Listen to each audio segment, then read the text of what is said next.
Presentamos Lecciones y Enseñanzas de la Biblia con el pastor Luis Fernando Manrique desde Oakland, California. ¡Qué alegría saludarte! Aprende a valorar los dones y cualidades que Dios da a los demás. La lección para hoy titula El pecado de los celos. Mientras el capítulo 5 del libro de Daniel presenta la caída de Babilonia, el capítulo 6 presenta el surgimiento del imperio medo-persa, con Darío el Medo a cargo. Este rey medo-persa, al igual que lo hizo Nabucodonosor en el imperio anterior, el imperio de Babilonia, reconoce la sabiduría del profeta Daniel y lo invita a formar parte de su nuevo gobierno. Es interesante notar que a pesar de que el profeta Daniel era de avanzada edad, se mantiene en actividad permanente, con una mente lúcida y con grandes habilidades administrativas que lo hacían sobresalir entre los demás para cumplir con los deberes públicos, y por lo tanto el nuevo rey lo designa administrador principal de todo el gobierno medo-persa. Este capítulo 6 del libro de Daniel presenta los celos que enfrentó el profeta de parte de los demás administradores del imperio. Los celos son el primer pecado que aparece en el universo. Por eso algunos lo llaman el pecado original primordial. Y surgió en el corazón de un ángel llamado Lucifer, que deseaba ser igual a Cristo cuando estaba en su condición divina antes de venir a esta tierra para morir por los pecadores. Isaías el capítulo 14, el versículo 12 y 14 deja entrever el inicio de este pecado en el universo.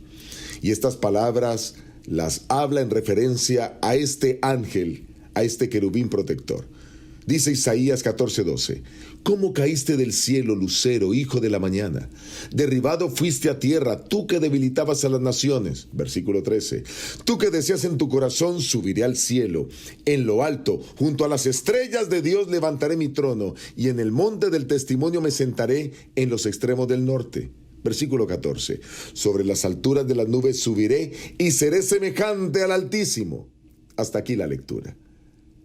Lucifer quería ser semejante a Dios mismo. Sentía celos de la tarea que Dios realizaba. Quería ser el mismo creador.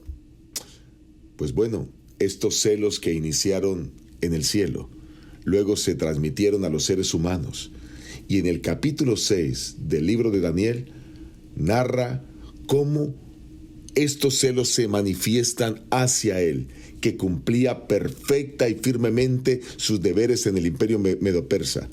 Y por supuesto, era firme y fiel al cumplir la ley de Dios, al dejarse guiar por su santa palabra. Esta fidelidad despertó que fuera perseguido y llevado injustamente al foso de los leones, de donde Dios lo sacó sano y salvo, y además victorioso. Este caso ilustra la persecución que el pueblo de Dios experimentará al final del tiempo, y de cómo Dios sacará victorioso en medio de las pruebas y las presiones que enfrentarán a los verdaderos hijos de Dios. En la lección de hoy analizaremos los 5 primeros versículos del capítulo 6, que sirven de preámbulo para el desarrollo de la historia de Daniel en el foso de los leones. Destacaremos algunos aspectos relevantes en la lección de hoy. Número 1, hablaremos acerca de los celos en las historias de la Biblia. Número 2, hablaremos de los celos contra el profeta Daniel. Número 3, hablaremos también acerca de la estrategia para hacer daño al profeta Daniel. Entremos en el aspecto número 1, los celos en las historias de la Biblia. Esto de los celos es común porque es un pecado que Satanás ha sembrado en los habitantes del planeta Tierra y que se ha manifestado incluso en algunos que dicen ser hijos de Dios. Miren, por ejemplo, cómo Génesis, el capítulo 37, el versículo 11, narra los celos que tenían contra José sus propios hermanos.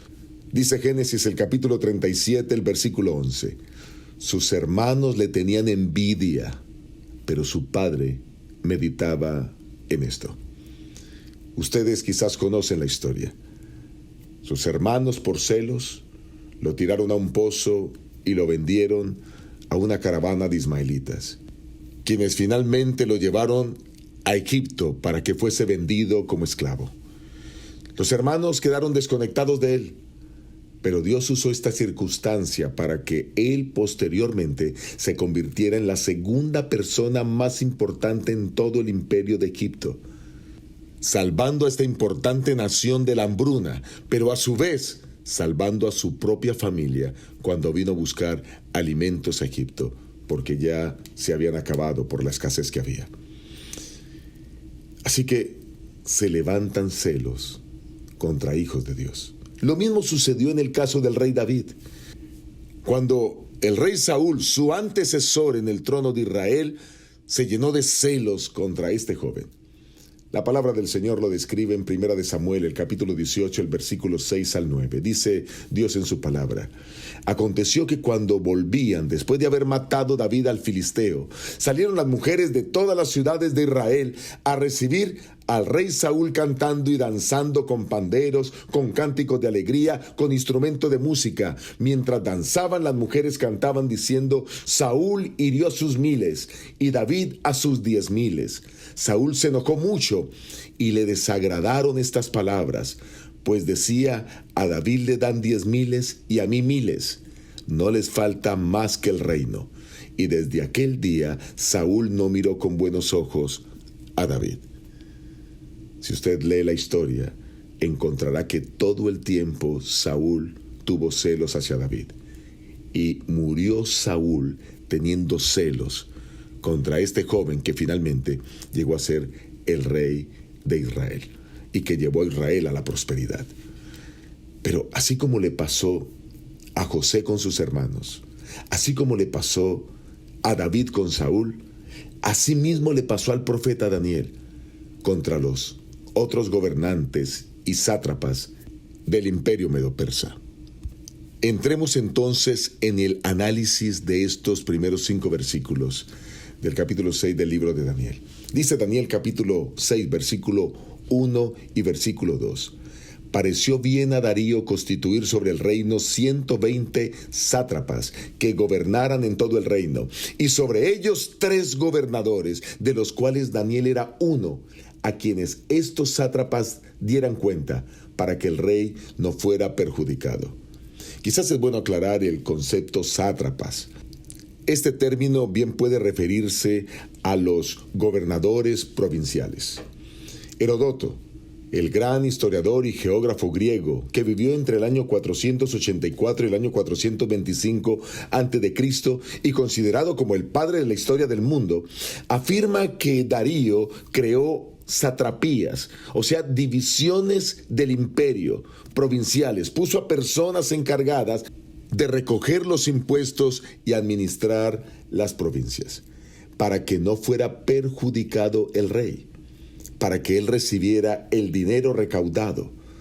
Así que aquí hay algo interesante, y es que sobre todos esos sátrapas habían 3 gobernadores, y Daniel era el más importante de ellos. En otras palabras, el segundo hombre más importante en el reino medo-persa llegó a ser Daniel. Y lo curioso es que ya era un hombre avanzado en edad, pero precisamente fue esta experiencia la que le permitió ayudar al imperio.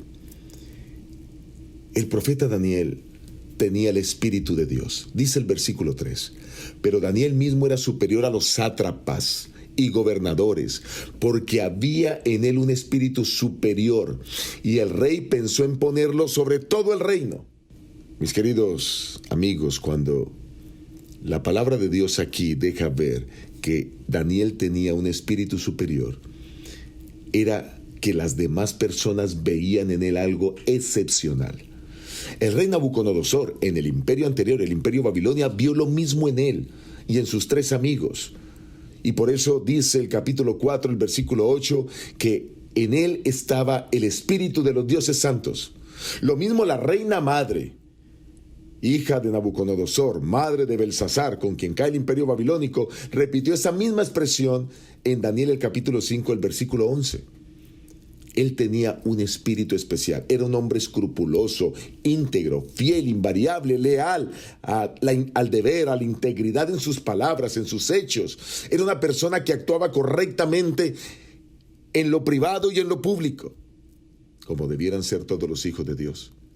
A Darío le bastó por conocer brevemente a este anciano estadista para inmediatamente colocarlo en su reino como el administrador principal de la corona.